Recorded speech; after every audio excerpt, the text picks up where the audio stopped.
പൊറോട്ട ബാക്കി വന്നാൽ പിറ്റേ ദിവസം കൊത്തു പൊറോട്ട ഉണ്ടാക്കി നോക്കിയാൽ എങ്ങനെ ഉണ്ടാവും? കുറച്ച് സബോളയും പച്ചമുളകും പിന്നെ കോഴിമുട്ടയുടെ ആവശ്യമുള്ളൂ. പിന്നെ എന്തിൻ്റെങ്കിലും ഗ്രേവി ഉണ്ടെങ്കിൽ അത് ഒഴിച്ചു കൊടുത്താൽ നല്ല ടേസ്റ്റ് ആയിരിക്കും. അപ്പോൾ അങ്ങനെ നമുക്ക് ഉണ്ടാക്കി നോക്കാം. ഒരു പാൻ വെച്ച് കൊടുത്ത് അതിലോട്ട് സബോളയും പച്ചമുളകും ഇട്ട് കൊടുത്ത് നന്നായിട്ട് വഴറ്റി കൊടുക്കുക. കുറച്ച് സബോള ഞാനവിടെ മാറ്റി വെച്ചിട്ടുണ്ട്. ലാസ്റ്റ് അതിന് മുകളിൽ വിതറി കൊടുക്കാനാണ്.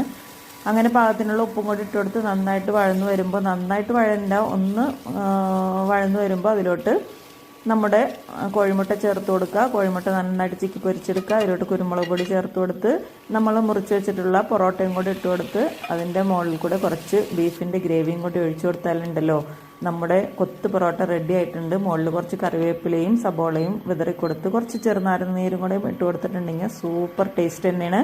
എല്ലാവരും ട്രൈ ചെയ്ത് നോക്കുക. നല്ല ടേസ്റ്റ് ഉണ്ടായിരുന്നു. വീഡിയോ ഇഷ്ടമായി ലൈക്ക് ചെയ്യാനും ഷെയർ ചെയ്യാനും സബ്സ്ക്രൈബ് ചെയ്യാനും മറക്കരുത്. അടുത്ത വീഡിയോ ആയിട്ട് വരുന്നവരും ടാറ്റ ബൈ ബൈ.